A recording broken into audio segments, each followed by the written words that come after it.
Kibirandole, bonjour. Bonjour, monsieur le journaliste. Chef de division provinciale de la jeunesse au Nord Kivu. La guerre imposée par le pays voisin, le Rwanda, sous couvert de M23, prend en tout cas de l'ampleur ici au Nord Kivu. Des localités, des zones sont conquises. Récemment, c'était dans la cité de Vichumbi. L'M23, en tout cas, ces rebelles sont entrés sans armes. Qu'est-ce que vous pouvez dire par rapport à cette situation? Bon, écoutez, je pense que il est de notoriété publique aujourd'hui. Quand les gens suivent l'actualité, ils ont tout de suite l'impression que nous sommes dans l'apocalypse, dans l'hécatombe. Mais moi, je prends la parole ici pour rappeler quelques anecdotes swahili. Chez nous, on dit ngoma ikilia sana ni kusema inatafuta kupasuka, ama umbo akifoka sana uende utaona hafoke tena, kumbe amefariki. Récemment, j'ai croisé un notable de cette province qui m'a aussi partagé l'anecdote qui dit inchi ujengwa na wenye moyo, sio wenye meno.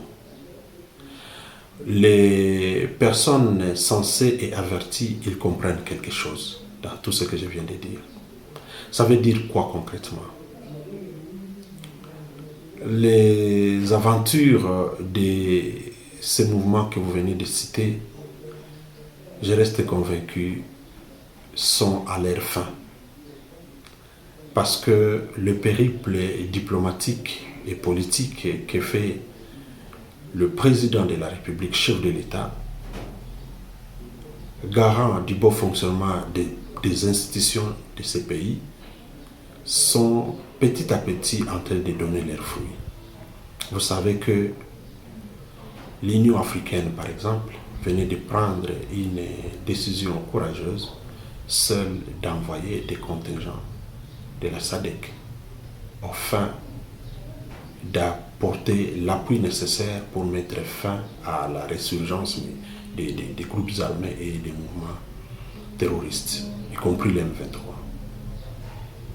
J'ose croire qu'en venant, ils vont corriger les erreurs déjà des brigades onusiennes, mais aussi du contingent East Africa Community. Aujourd'hui,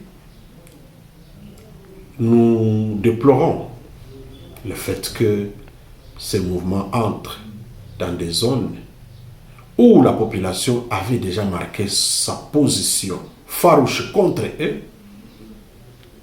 se rangeant du côté de la raison, du côté du gouvernement congolais. Lorsqu'ils entrent,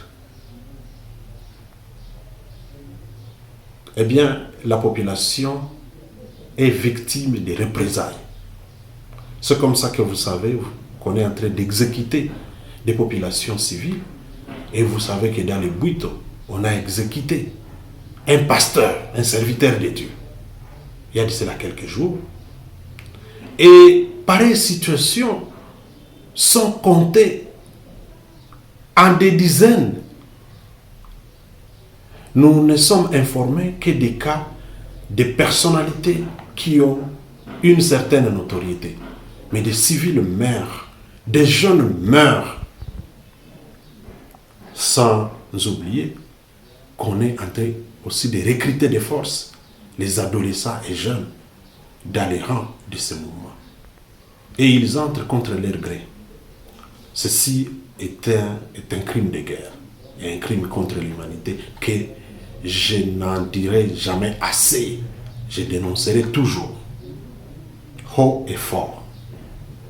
Mon appel, c'est celui de demander à la population de rester sereine, à la population de continuer à faire confiance aux institutions de la République, aux autorités à différents niveaux, et leur apporter assistance Par exemple, en leur partageant les informations en temps réel de tout mouvement suspect. Mais alors, je me tourne du côté des institutions, des gouvernants, bien plus ceux-là qui ont les opérations en charge dans cette partie de la République. De se rappeler que toutes les fois qu'ils vont lâcher prise, ils auront exposé les populations civiles aux représailles de ces mouvements terroristes. Qui sait que la population ne les soutient pas? C'est là les dangers. Voilà pourquoi nous n'encourageons pas d'assister à des prises de grandes agglomérations sans résistance de la part de ceux qui sont censés leur imposer cette résistance.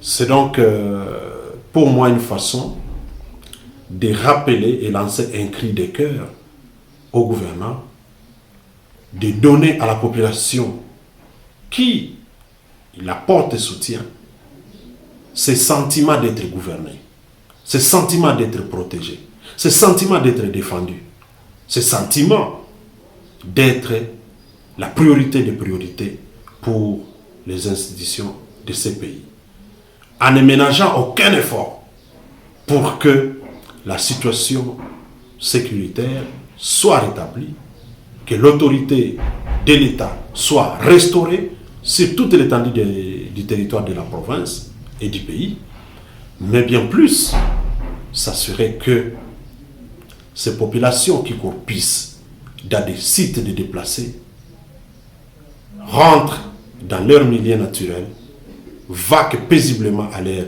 occupations, circulent librement avec leurs biens et qu'ils participent à la reconstruction et au développement de leur pays.